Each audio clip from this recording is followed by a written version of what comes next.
Bismillahirrahmanirrahim. Alhamdulillahirabbil alamin wassalatu wassalamu ala asyrafil anbiya'i wal mursalin wa ala alihi washabihi ajmain. Okey, kita sambung untuk sesi yang ketujuh.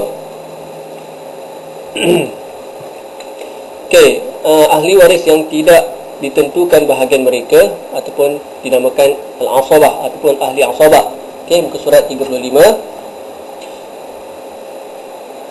Okey, siapakah mereka Okey, pertama sekali kita nak tahu apakah hukum asabah. Okey, jadi tiga. Yang pertama, dia mengambil seluruh harta jika tiada ahli fardu Dan yang kedua, dia mengambil sisa harta setelah ahli fardu mengambil bahagian masing-masing. Contoh ada ahli fardu tu ambil 1/3. Jadi baki dia berapa? 2/3. Maka dia ambil 2/3 tu. Okey. Dan yang terakhir, tiada bahagian baginya kerana tiada baki harta setelah diambil oleh ahli fardu. Contohnya ada 2 orang ahli fardu, ada 3 orang ahli, 3 orang. 2 orang tu ahli fardu, seorang tu ahli asabah. Okey, seorang ahli fardu tu dapat 1/3 contohnya, dan seorang lagi akan dapat 2/3. Maka 1/3 campur dengan 2/3 jadi 3/3. Jadi habislah hartanya, maka tiadalah bahagian bagi ahli asabah tersebut. Contoh dia.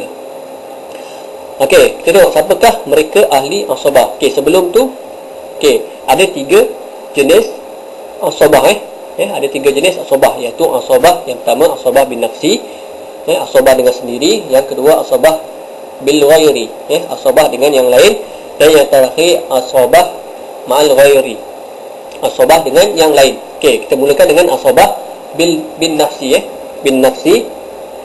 Okey, siapakah asabah bin nafsi? Ahli dia, yang pertama anak lelaki, yang kedua cucu lelaki daripada anak lelaki, yang ketiga saudara lelaki kandung, akhun syakik, yang keempat akhun li'ab, saudara lelaki sebapa, yang kelima saudara anak lelaki bagi saudara lelaki kandung, yang keenam anak lelaki bagi saudara lelaki sebapa. Dan yang ketujuh bapa saudara kandung, yang ke-8 bapa saudara sebapa, yang ke-9 anak lelaki bagi bapa saudara kandung, dan yang terakhir anak lelaki bagi bapa saudara sebapa. Jadi jumlah mereka ada 10 orang ada 10 orang. Ada 10 orang. Itu adalah asabah bin nafsi.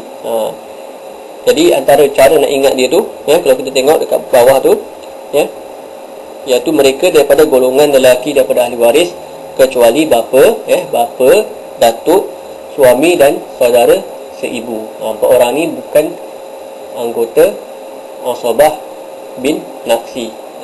Mereka bukan anggota asabah bin nafsi. Cuma ada kata jad dengan ab ni asabah juga kan, tapi kita ambil untuk mudah. Jad dengan ab ni dia ada pengecualian lah, ada kes tertentu, kes terpencil. Okey, seterusnya itu asabah bin nafsi. Okey, seterusnya siapakah ahli asabah bil ghairi? Okey, kita ambil mereka daripada golongan asabah bin nafsi. Tip cara kita nak tahu asabah bil ghairi iaitu mereka yang asabah bil ghairi, mereka yang mempunyai pasangan adik-beradik perempuan.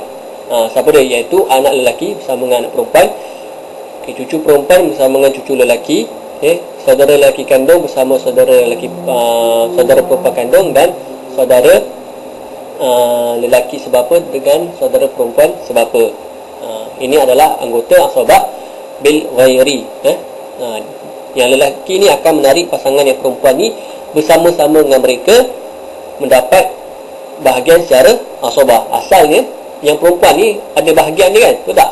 Bentuk ni 1/2 kan, 1/2, 2/3, 1/2, 2/3, 1/6.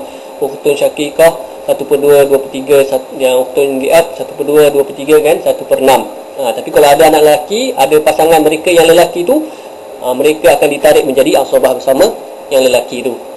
Dan bahagian mereka seperti mana dinyatakan dalam Al-Quran, auzubillahi minasyaitonirrajim, lizzakari mithlu hadzil unthayain. Itu akan diterangkan dalam tajuk pengiraan nanti kan. Cara nak mengira bahagian mereka ni macam mana, ada teknik yang tertentu cara dia.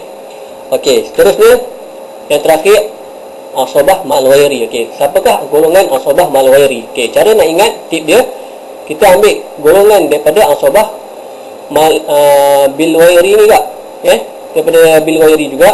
Okey, cuma kita ambil pada pihak perempuan saja, yang lelaki kita buang, iaitu ukhtun syakikah bersama dengan bintun, ataupun ukhtun syakikah bersama ataupun ukhtun li'ab bersama dengan bintun, ataupun ukhtun syakikah bersama dengan bintu ibn, ataupun ukhtun li'ab bersama dengan bintu ibn. Okey, cuma kat sini yang menjadi asabah adalah ukhtun syakikah dan ukhtun li'ab saja. Adapun bintun dan bintu ibn, mereka ni tetap mengambil bahagian secara fardu. Cuma dia menarik menjadikan ukhtun syakikah dengan ukhtun li'ab ni menjadi asabah saja. Jadi asabah saja. Adapun mereka berdua ni mendapat bahagian secara fardu. Okey, kena ingat tu jadi asabah yang dua orang ni je, dua orang daripada Hawashi ni je. Yang dua orang daripada para waris ni tidak mendapat bahagian secara asabah. Okey, kita sambung untuk bahagian yang sesi yang ke-8 insya-Allah. Wallahu a'lam.